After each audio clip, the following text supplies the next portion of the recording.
Kelompok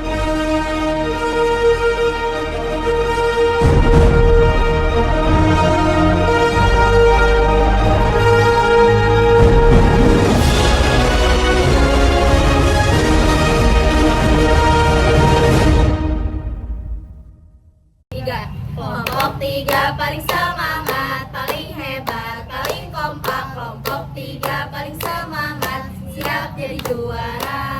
Kelompok 3 siap presentasi, penuh data, penuh makna. Kelompok 3 siap presentasi, tampil percaya diri. Kelompok 3 paling semangat, kelompok 3 paling ceria. Kelompok 3 kita lewati bersama. Yeay! Hah?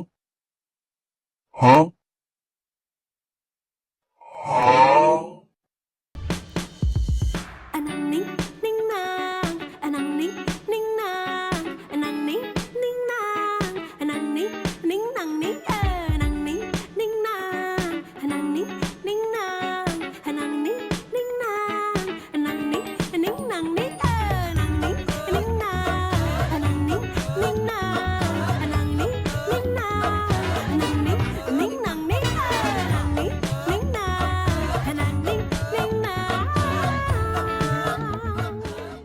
Udah belajar lu. Belajar apaan? Belajar memahami.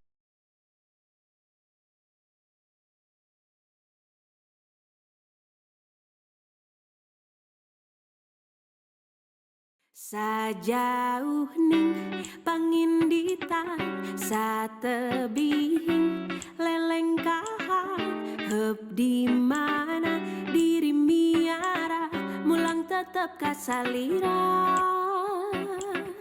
dina tetep unggal juru aya carita nu nyentuh kalbu kagagas ka bayang-bayang saban wayah mawa tenang ku endahna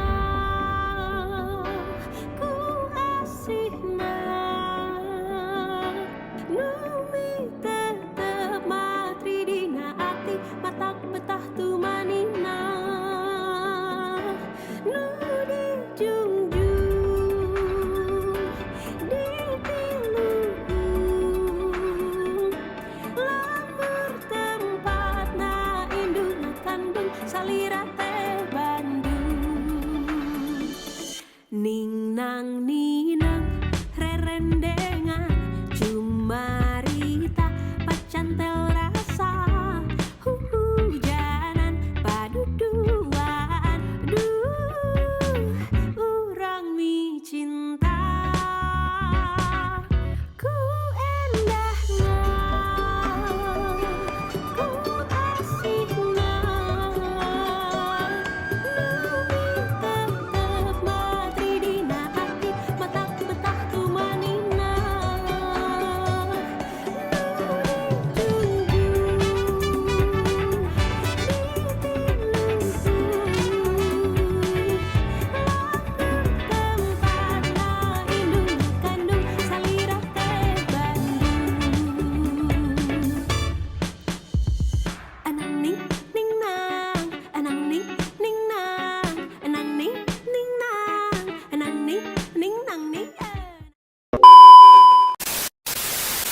Ada nggak yang pernah mengalami salah paham atau miskomunikasi?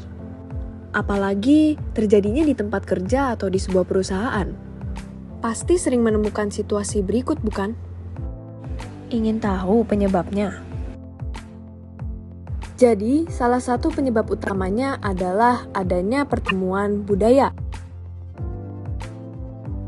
Yang pastinya pertemuan ini bisa terjadi antar individu, antar kelompok, dan bahkan bisa sampai antar negara. Nah, pertemuan budaya ini juga disebut dengan akulturasi. Apa sih akulturasi itu? Jadi, Kalau ada proses sosial yang timbul antara suatu kelompok manusia dengan kebudayaan, dengan unsur dari suatu kebudayaan asing atau baru, nah itu disebut akulturasi. Dan gak semua akulturasi itu bisa berhasil, yang artinya ada juga yang gagal. Di beberapa perusahaan, pasti pernah memiliki beberapa isu atau masalah. Apalagi kalau ada dua atau lebih suatu budaya bertemu. Pasti sebenarnya tidak diinginkan hal seperti ini, bukan? Misalkan terdapat situasi yang mengharuskan adanya pertemuan atau komunikasi dengan perusahaan asing, seperti Singapura, Malaysia, Vietnam, Kamboja, Jepang, Korea, Filipina, Cina, Thailand, India, Uni Emirat Arab, Eropa, Australia, dan lain-lain. Yang sebenarnya mereka tidak memahami teknis pekerjaan dan budaya pada perusahaan Indonesia, sehingga saat diberikan penjelasan, mereka mungkin akan mengalami kesulitan dalam memahami dan bisa berujung kesalahpahaman atau miskomunikasi, bukan? Gimana sih caranya biar tidak terjadi hal seperti ini? Tenang saja. Mungkin perusahaan bisa mengadakan culture learning melalui pelatihan agar individu atau karyawan mampu mengenal atau memahami kebiasaan dan etika pada budaya lain, terutama nih cara berkomunikasi dengan pihak asing. Hal ini juga membantu individu atau karyawan untuk menerima serta menghargai perbedaan antar budaya, sehingga dalam kerjasama antar budaya tidak terjadi kesalahpahaman. Nah, selain itu, dimulai dari kesadaran diri, seluruh individu juga dianjurkan untuk aktif dan berpartisipasi dalam mempelajari kultur atau budaya dari negara lain, sehingga tidak ada lagi miskomunikasi atau kesalahpahaman antara budaya satu dengan budaya yang lainnya. Sekian dari kami, terima kasih.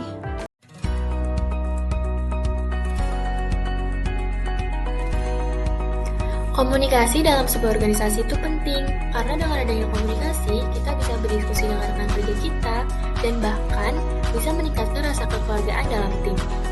Pada kesempatan kali ini, poin-poin yang akan kita bahas, yang pertama ada pengertian komunikasi organisasi, ada teori komunikasi organisasi, jenis-jenis komunikasi, manfaat komunikasi organisasi, dan yang terakhir, fungsi komunikasi dalam sebuah organisasi.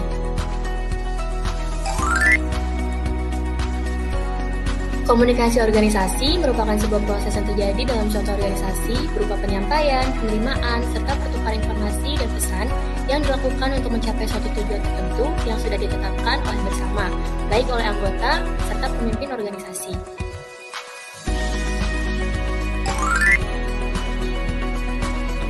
Teori struktural klasik. Teori ini menjelaskan bahwa organisasi digambarkan sebagai sebuah lembaga yang sentral akan tugas-tugasnya, serta memberikan petunjuk mekanisme strukturalnya yang bersifat kaku, monoton, dan tanpa inovatif. Teori neoklasik. Teori neoklasik mengacu pada pentingnya aspek psikologis serta sosial karyawan sebagai seorang individu atau kelompok kerja. Teori fusi. Teori ini berkaitan dengan kepuasan manusia yang berbeda-beda dalam suatu birokrasi maupun organisasi. Teori peniti penyambung. Menurut Likert, proses berkelompok dinilai penting karena suatu organisasi perlu memiliki seorang penyelia atau penyambung sehingga setiap anggota kelompok dan kelompok itu sendiri dapat bersifat efektif. Teori sistem sosial. Teori satu ini menyatakan bahwa hubungan antara manusia memungkinkan suatu organisasi dapat bertahan lebih lama daripada orang-orang yang ada di dalamnya. Teori public relation. Teori ini menyatakan upaya yang dilakukan secara terencana dan berkesinambungan secara menyeluruh oleh suatu organisasi dilakukan untuk menciptakan serta memelihara yang baik untuk saling mengerti antara organisasi dan halayaknya. Teori kepemimpinan. Teori ini menyebutkan bahwa pemimpin suatu organisasi maupun kelompok merupakan sosok yang penting untuk membantu anggota memenuhi kebutuhan serta mencapai tujuan kelompok atau organisasi secara bersama-sama.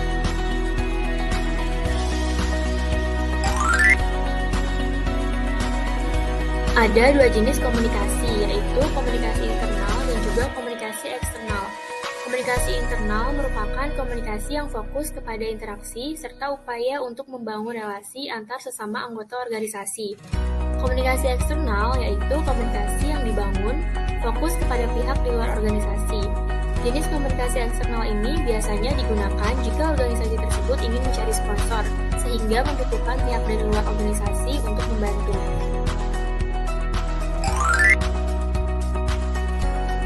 Fungsi persuasif. Fungsi ini dilakukan oleh pemimpin organisasi untuk mempersuasi anggotanya daripada memerintah anggotanya untuk melakukan sesuatu. Fungsi integratif. Fungsi ini berkaitan dengan penyediaan saluran atau hal-hal yang dapat mempermudah anggota organisasi untuk melakukan dan melaksanakan tugas tertentu dengan baik. Fungsi integratif. Fungsi ini berkaitan dengan penyediaan saluran atau hal-hal yang dapat mempermudah anggota organisasi untuk melakukan dan melaksanakan tugas tertentu dengan baik.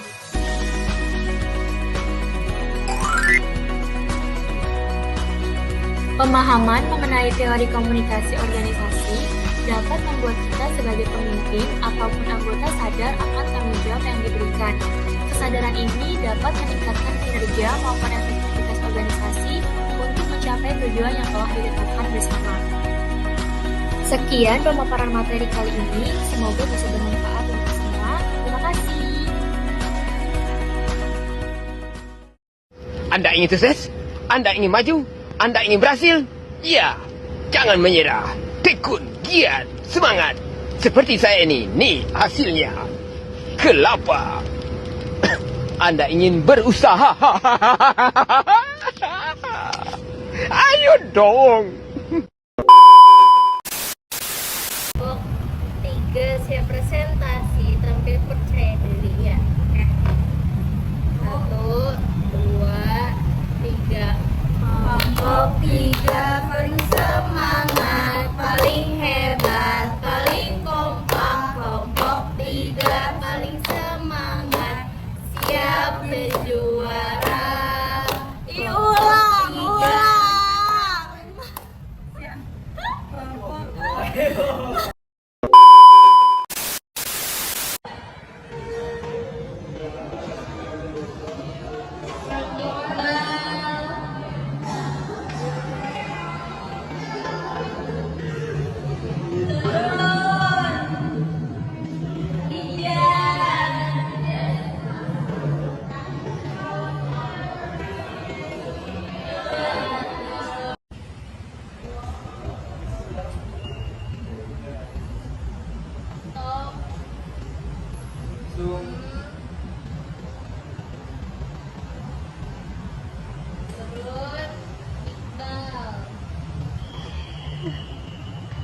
Tembak langit.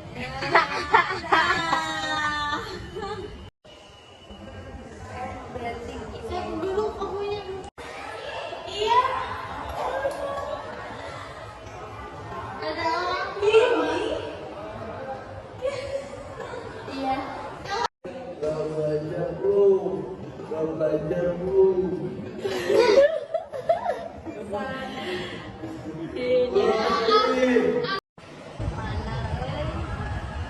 Kakinya di randa dah. Supportnya di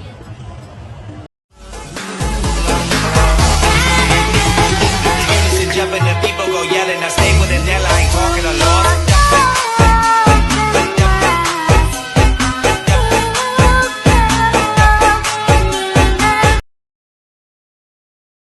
Pode sentar, se tiver muito excitada, pode dançar pelada. Se tiver muito excitada, pode dançar pelada. Pode sentar, pode sentar.